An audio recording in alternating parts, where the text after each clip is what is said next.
Sir. जय हिंद बच्चों, इस समय हम लोग महामना इंस्टीट्यूट के यूट्यूब चैनल से जुड़े हुए हैं और इस चैनल में मैं आपका स्वागत करता हूं।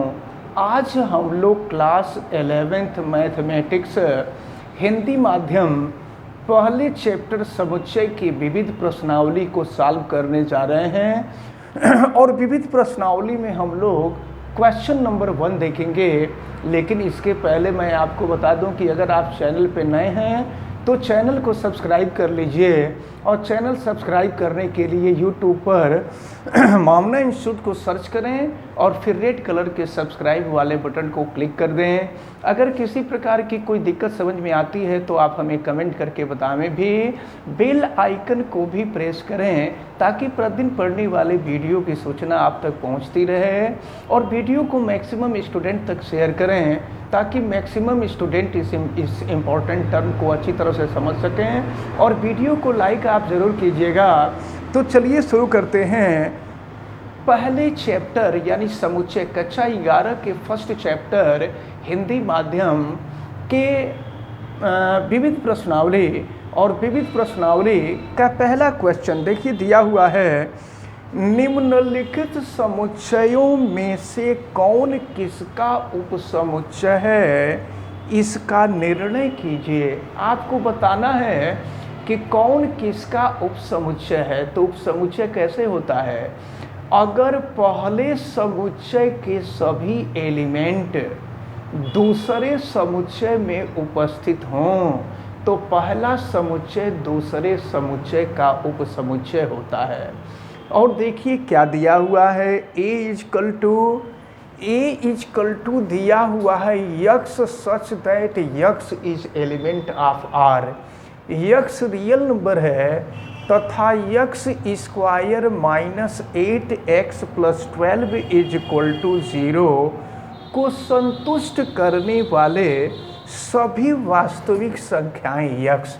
तो सबसे पहले इसको हल करके हम देखेंगे कि यक्स की वैल्यू क्या होगी। तो जानते हैं क्या करेंगे? इसके लिए हम 12 का फैक्टर करेंगे और 12 का ऐसा फैक्टर करें कि प्लस करें तो प्लस करने पर 8 आ जाए।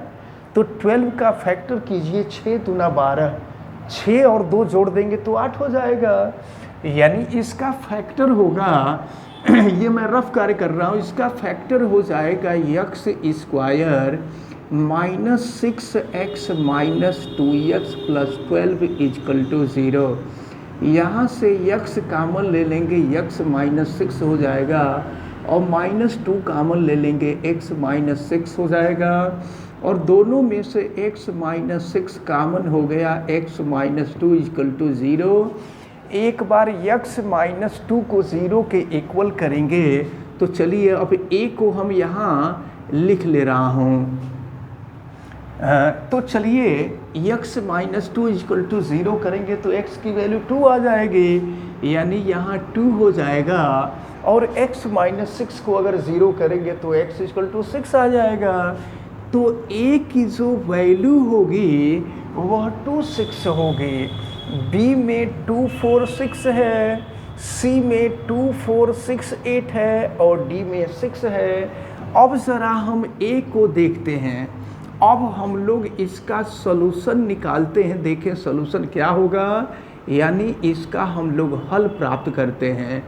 तो देखें a में 26, अब देखिए a 26 कहाँ है?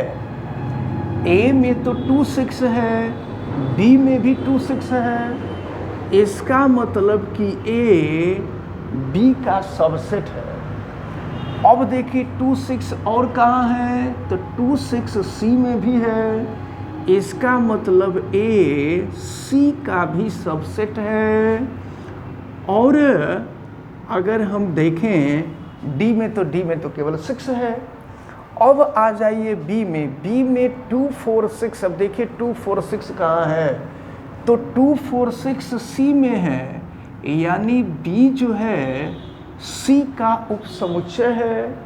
अब देखिए c के एलिमेंट और कहीं नहीं है और ज़रा d का एलिमेंट देखिए तो d का एलिमेंट a में है तो d is subset of a हो जाएगा। अब देखिए d का एलिमेंट b में है तो D is subset of B हो जाएगा, यानी D का सभी एलिमेंट B में है और D का सभी एलिमेंट C में भी है, तो ये हो जाएगा D is subset of B। तो आपसे यही पूछ रहा था कि इसमें बताइए कि कौन किसका समुच्चय है, कौन किसका समुच्चय है। तो कौन किसका समुच्चय है, तो A B का समुच्चय है, A C का भी समुच्चय है, B C का समुच्चय है, D A का भी समुच्चय है, D B का भी समुच्चय है और D जो है C का भी समुच्चय है। तो इस प्रकार क्वेश्चन नंबर 1 कंप्लीट होता है। अब हम लोग क्वेश्चन नंबर 2 देखेंगे। क्वेश्चन नंबर 2 में दिया हुआ है, ज्ञात कीजिए कि निम्नलिखित में से प्रत्येक कथन सत्य है या असत्य है। बताना है कि कौन सा कथन सत्य है और कौन सा कथन असत्य है। यदि सत्य है तो उसे सिद्ध कीजिए और यदि असत्य है तो एक उदाहरण दीजिए। तो चलिए हम पहला देखते हैं। पहले में देखिए दिया हुआ है, यदि x is element of A, x जो है किसी समुच्चय A का अवयव है और A is element of B, A एक समुच्चय है, B दूसरा समुच्चय है। जानते हैं एक समुच्चय कभी दूसरे समुच्चय का एलिमेंट नहीं होता है। एक समुच्चय दूसरे समुच्चय का उपसमुच्चय हो सकता है लेकिन कभी एलिमेंट नहीं हो सकता। तो x is element of A तो ठीक है, लेकिन A is element of B दिया है, यही गलत है, ये नहीं होना चाहिए। तो अगर A is subset of B देता तो x is element of B हो जाता तो सही हो जाता, लेकिन ऐसा नहीं है। इसलिए ये जो पहला कथन है, ये पहला कथन असत्य है। अब इसके बाद हम आते हैं दूसरे कथन पर। दूसरे में देखिए क्या दिया है, यदि A is subset of B, तो A is subset of B का मतलब A के जितने भी अवयव हैं सब B में हैं। अगर A के सभी अवयव B में होते हैं तभी A B का उपसमुच्चय होता है, सबसेट होता है। अब B is element of C, यहाँ क्या दे दिया, समुच्चय B समुच्चय C का अवयव है। तो एक समुच्चय दूसरे समुच्चय का कभी अवयव हो ही नहीं सकता। एक समुच्चय कभी दूसरे समुच्चय का अवयव नहीं होता है, उपसमुच्चय हो सकता है। इसलिए ये जो दूसरा कथन है, ये दूसरा कथन भी असत्य है। अब इसके बाद हम तीसरे वाले पे आते हैं। थर्ड में क्या दिया है, यदि A is subset of B। देखिए अगर हम A में मान लेते हैं 1 2 और B में हम मान लेते हैं 1 2 3, देखिए क्या दिया हुआ है, दिया हुआ है A is subset of B, मतलब A के सभी अवयव B में है। तो देखिए A के सभी अवयव B में है, A में 1 2 है तो B में भी 1 2 है। अब दिया है B is subset of C, यानी B के सभी अवयव C में हैं, तो C में हम लिख देते हैं 1 2 3 4 लिख देते हैं। देखिए A के सभी अवयव B में हैं, इसलिए A is subset of B हो गया। B के सभी अवयव C में हैं, इसलिए B is subset of C हो गया। तो कह रहा है कि तो A is subset of C, माने क्या A के सभी अवयव C में होंगे? अगर A के सभी अवयव C में होंगे तभी ये समुच्चय हो, उपसमुच्चय होगा। तो देखिए A में 1 2 है तो C में भी 1 2 है, तो A के सभी अवयव C में हैं, तो अगर A B का उपसमुच्चय है, B C का उपसमुच्चय है, तो A C का उपसमुच्चय होगा। इसलिए यह दूसरा कथन सत्य है।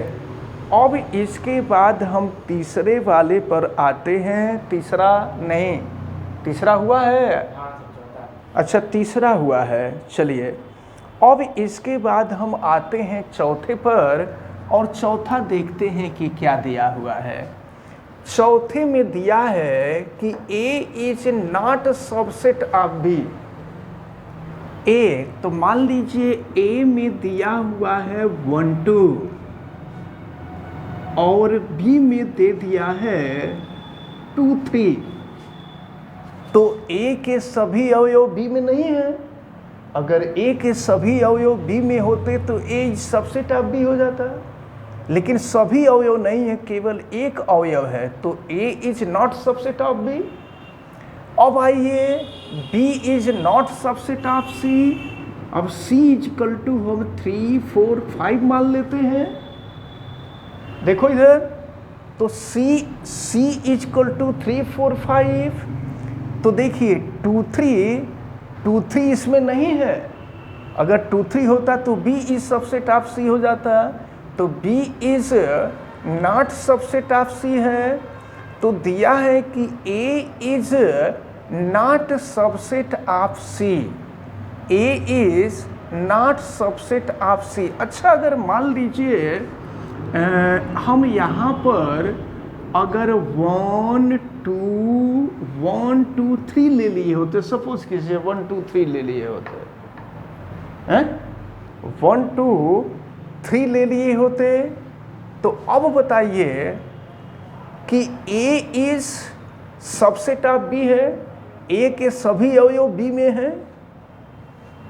नहीं। A is not subset of B है, माने A के सभी अवयव B में नहीं है। और लेकिन ये तो है, तो अब यहाँ हम 3 न करके 4 मान लेते हैं। 4 मान लिए, तो B के सभी अवयव C में नहीं है। B के सभी अवयव C में नहीं है, तो ये पहली शर्त तो यहाँ अप्लीकेबल है, A is not subset of B। And दूसरी भी अप्लीकेबल है, B is not subset of C। तो अब देखिए A is not subset of C, तो क्या A के सभी एलिमेंट C में नहीं हैं? तो A के एलिमेंट तो C में है ना? तो इसका मतलब तब होना चाहिए A is subset of C, होना चाहिए A is subset of C। लेकिन यहाँ पर दिया है A is not subset of C, इसलिए यह भी असत्य है। अब इसके बाद हम आगे बढ़ते हैं, 5वें वाले पर देखते हैं। तो 5वें में क्या दिया हुआ है, इसको देखा जाए। तो देखिए 5वें में दिया है x is element of A। X is element of A, कोई नंबर है, हम A इजकल टू मान लेते हैं 2 3 मान लेते हैं। तो 2 जो है A में मौजूद, हम यक्स को 2 मान लेते हैं, यक्स को हम मान लेते हैं कि 2 ही यक्स है। तो x is element of A और A is not subset of B, यानी A के सभी एलिमेंट B में नहीं है, ठीक ना? A के सभी एलिमेंट B में नहीं है। तो अगर B इजकल टू हम मान लेते हैं 3 4, मान लीजिए 3 4 ही रहने देते हैं। तो अब देखिए ये यक्स है, तो x is element of A हो गया, और A is not subset of B हो गया। A के सभी एलिमेंट B में नहीं है। तो अब ये देखिए कि ये जो यक्स था, ये जो 2 था, x is element of B, क्या यह 2 B में है? नहीं है। और यहाँ x is element of B है, तो यक्स तो B में एलिमेंट नहीं है। इसका मतलब ये हुआ कि यह भी असत्य है। अब इसके बाद हम छठे पर आ जाते हैं, और छठे में देखते हैं क्या दिया है। छठे में देखिए A is subset of B, यानी A के सभी अवयव B में हैं। तो A इज इक्वल टू हम मान लेते हैं 1 2 और B इज इक्वल टू 1 2 3 मान लेते हैं। तो देखिए A के सभी अवयव B में हैं, A के सभी अवयव B में हैं, तो A is subset of B। लेकिन दिया है कि X is not element of B। X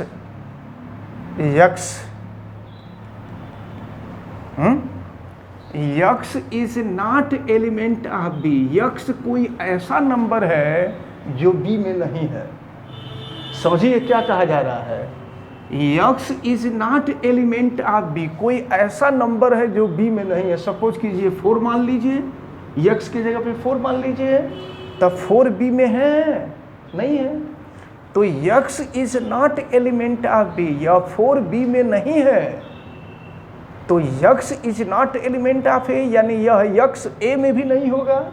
तो यह X A में है, नहीं है। इसका मतलब ये हुआ कि ये जो छठा पार्ट था ये सत्य है। तो इस प्रकार ये जो क्वेश्चन थे, ये क्वेश्चन महत्वपूर्ण क्वेश्चन थे और ये क्वेश्चन पूछे जाते हैं। इन सबको बहुत अच्छी तरह से आपको तैयार करना होगा। इसके बाद नेक्स्ट डे हम लोग नेक्स्ट क्वेश्चंस को देखेंगे, नेक्स्ट वीडियो को देखेंगे, आगे के क्वेश्चंस को देखेंगे। आपको सभी चीज़ें अच्छी तरह से समझ में आई होंगी, ऐसा हमें उम्मीद है। आप वीडियो को लाइक ज़रूर कीजिएगा और चैनल पे नए हैं तो चैनल को सब्सक्राइब कीजिएगा।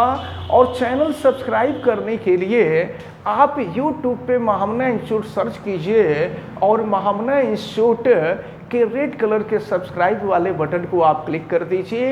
वीडियो को मैक्सिमम स्टूडेंट तक शेयर कीजिए ताकि मैक्सिमम स्टूडेंट अच्छी तरह से समझ सकें। आप बेल आइकन को भी प्रेस कीजिए ताकि प्रतिदिन पढ़ने वाले वीडियो की सूचना आप तक पहुंचती रहे। और अगर किसी प्रकार की कोई दिक्कत समझ में आती है तो आप हमें कमेंट करके बतावें भी। आप सभी लोगों का बहुत बहुत धन्यवाद। जय हिंद।